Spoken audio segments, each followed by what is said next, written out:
Yeah, brothers and sisters, just to remind you about what we spoke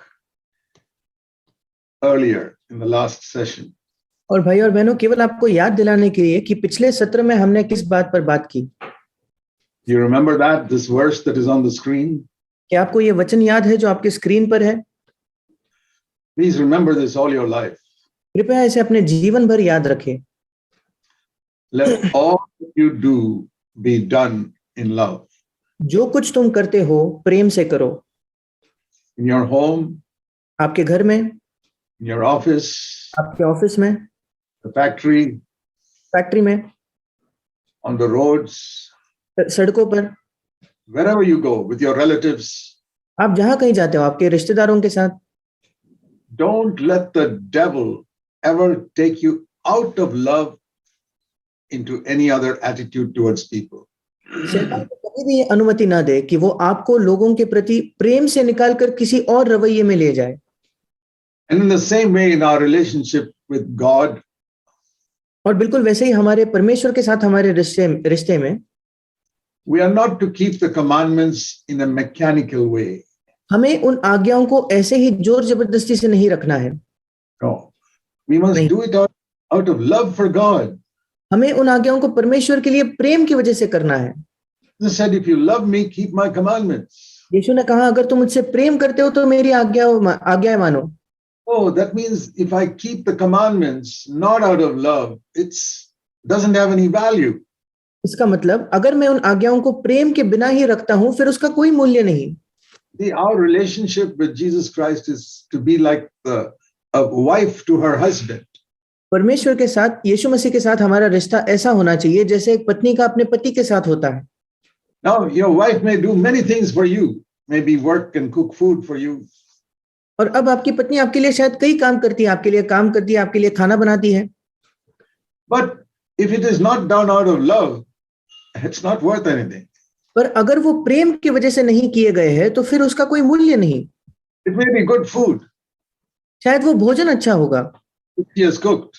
जो उसने बनाया है, But if it is not out of love, it's not really worth it. पर अगर वो प्रेम से नहीं आता तो फिर वो सचमुच मूल्यवान नहीं है। You know, in a home, it is not food and money that builds the home. It is love that builds your home. क्या आप जानते हो, एक घर में भोजन और पैसे से हम घर का निर्माण नहीं करते बल्कि प्रेम से करते हैं। You know, what your children need more than all the good things you give them is your affection and love. और आपके बच्चों की आवश्यकता, आप जो भली बातें देते हो उनसे भी बढ़कर आपका प्रेम है। It's the same way God also wants from us. बिल्कुल वैसे ही परमेश्वर भी हमसे अपेक्षा रखता है। So please remember these words all your life. और इसलिए कृपया इन शब्दों को अपने जीवन भर याद रखें। In the last chapter of 1 Corinthians and almost the last verse. पहले कुरिन्थियों के आखिरी अध्याय में लगभग आखिरी वचन।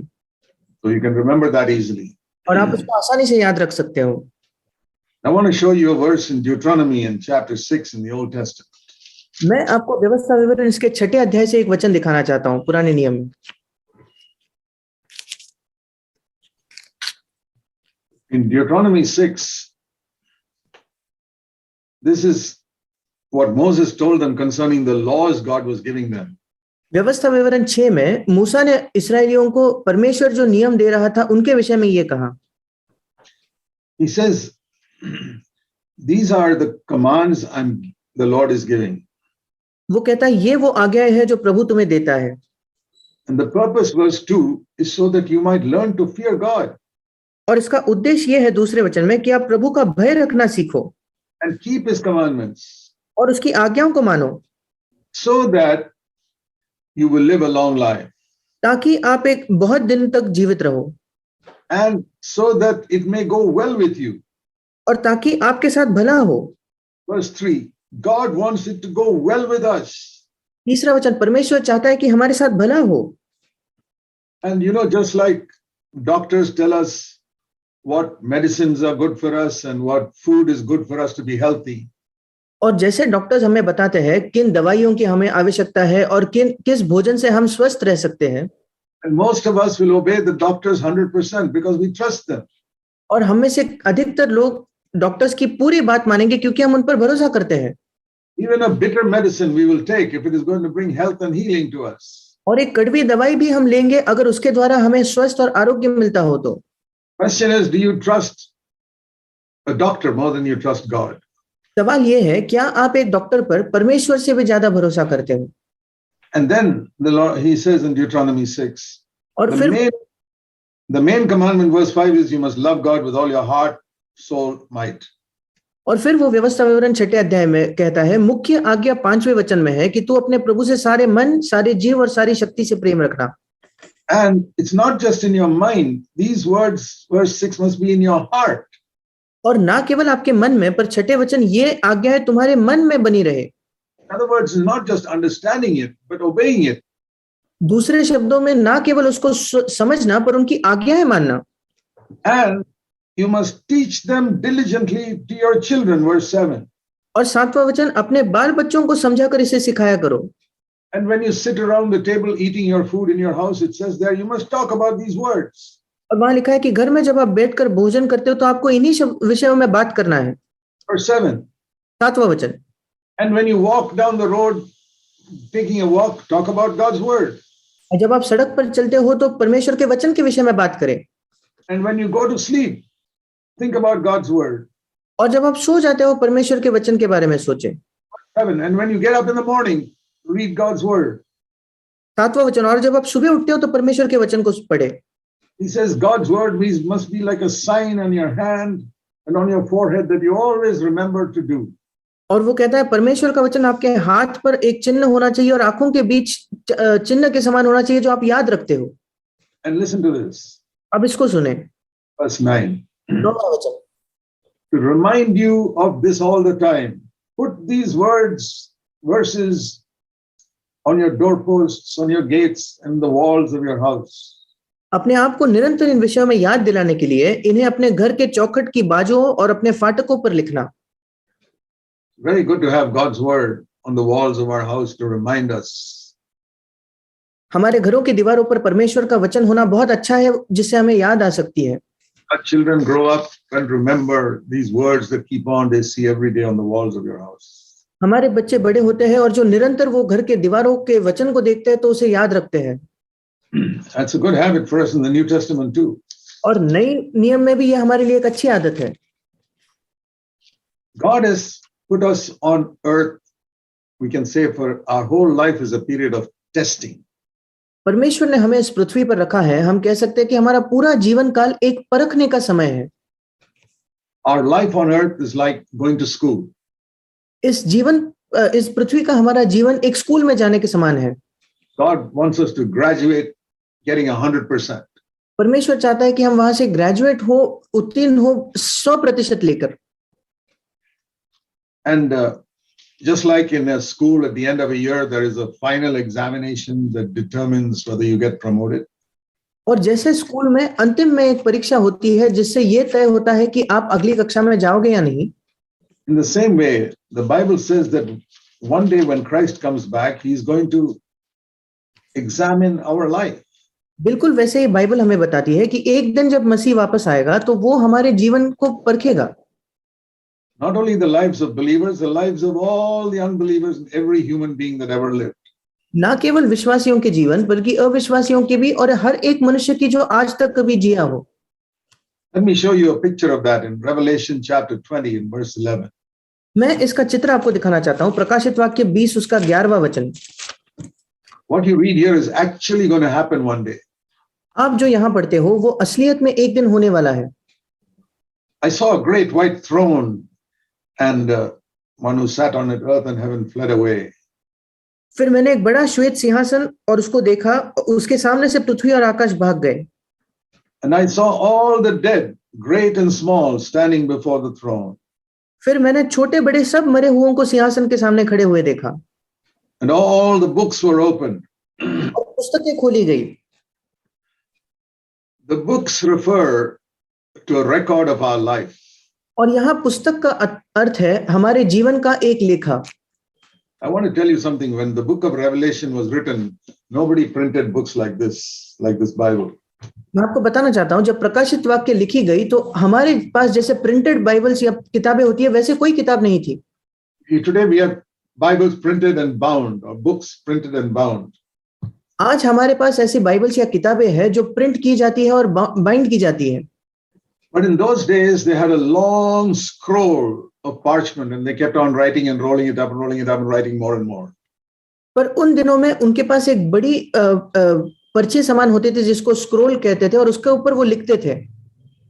And you roll it up and you write some more, then you roll up some more. It was a big long sheet.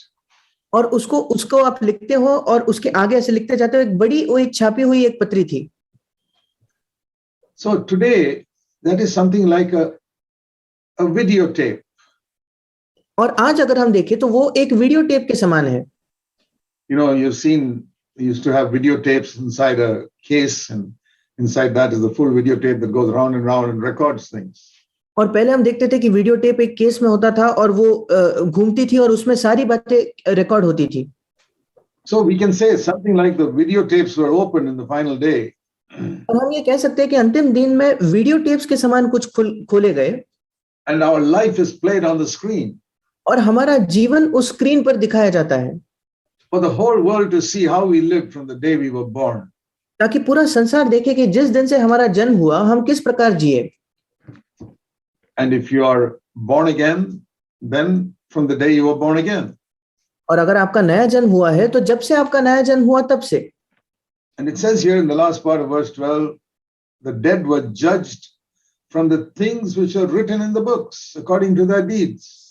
और 12 वचन के अंत में लिखा है, फिर उनके कामों के अनुसार मरे हुओं का न्याय किया गया. There's no need of any lawyer or anybody there to plead for you at that time. वहां किसी वकील की आवश्यकता नहीं या किसी और की आवश्यकता नहीं जो आपके लिए दलील करे. And nobody to accuse you. और कोई आप पर दोष लगाने वाला नहीं होगा. Your life, when it is played on that tape, will either show what good you did or show what wrong you did. जब आपका जीवन उस वीडियो टेप पर चलाया जाएगा तो वो दिखाएगा कि जो अच्छा आपने किया या जो कुछ गलत आपने किया. And you are judged according to that. और उस प्रकार आपका न्याय होगा. And we cannot say anything because that is an accurate picture of our life. और हम कुछ कह नहीं पाएंगे क्योंकि वो हमारे जीवन का बिल्कुल सही चित्र है. But it says here also in the middle of verse 12, there's another book open, which is the book of life. पर 12 वचन के बीच में लिखा है एक और पुस्तक खोली गई अर्थात जीवन की पुस्तक. In verse 15, if anyone's name was not found in the book of life, he is thrown into the lake of fire. और 15 वचन, जिस किसी का नाम जीवन की पुस्तक में लिखा हुआ न मिला वो आग की झील में डाला गया. How do we get our name into the book of life? फिर हम अपने नाम को उस जीवन की पुस्तक में कैसे ला सकते हैं? That is the gospel we preach, by repentance and faith in our Lord Jesus Christ. वही सुसमाचार है जिसका हम प्रचार करते हैं, मन फिराव और हमारे प्रभु यीशु मसीह में विश्वास के द्वारा. Jesus said, I am the way, no one comes to the Father but by me.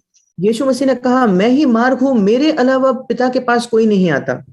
John 14 verse 6. यूहन्ना 14 उसका 6 वचन. Please remember this verse always. कृपया इस वचन को हमेशा याद रखें. I'll tell you why. मैं आपको बताता हूं क्यों. Many non-Christians say to us and have said to me, why do you say Jesus Christ is the only way?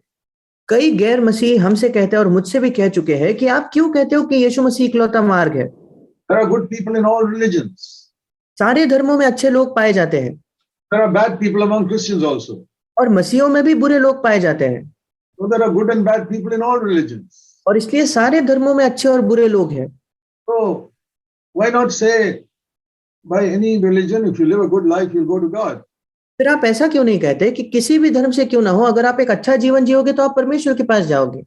What I tell them is, मैं उन्हें बताता हूं, do you want me to call Jesus Christ a liar? क्या आप चाहते हो कि मैं यीशु मसीह को एक झूठा कहूं? They say, no, don't call him a liar, no. और वे कहते हैं नहीं, उसे झूठा मत कहो. Then let me tell you what he himself said. फिर मुझे आपको बताने दे कि उसने खुद क्या कहा. John 14 verse 6. यूहन्ना 14 उसका 6 वचन. I am the way, the truth and the life. No one, absolutely no one can come to the Father except through me. मार्ग और सत्य और जीवन मैं ही हूं, बिना मेरे द्वारा कोई पिता के पास नहीं पहुंच सकता, कोई भी नहीं. No, shall I say that or shall I say he was telling a lie? क्या मैं ये कहूं या मैं कहूं कि वो झूठ कह रहा था? that will shut the mouths of the unbelievers. ये अविश्वासियों के मुंह को बंद करेगा. They may not agree with it. वो शायद इसे स्वीकार नहीं करेंगे. They can't tell me thereafter to say that all ways will lead to God. पर उसके बाद वे मुझसे ये नहीं कहेंगे कि सारे मार्ग परमेश्वर की ओर ले जाते हैं. So then we can explain to them that it is turning around from sin that God looks for. फिर हम उन्हें बता सकते हैं कि परमेश्वर खोजता है कि हम पाप से पीछे मुड़े. Not that we overcome all our sin. That may take years and we may not even finish in our lifetime. ये नहीं कि हम अपने सारे पापों पर विजय पाते हैं, उसको कई वर्ष लगाएंगे और शायद हमारे जीवन में हम उसको पूरा भी नहीं कर पाएंगे.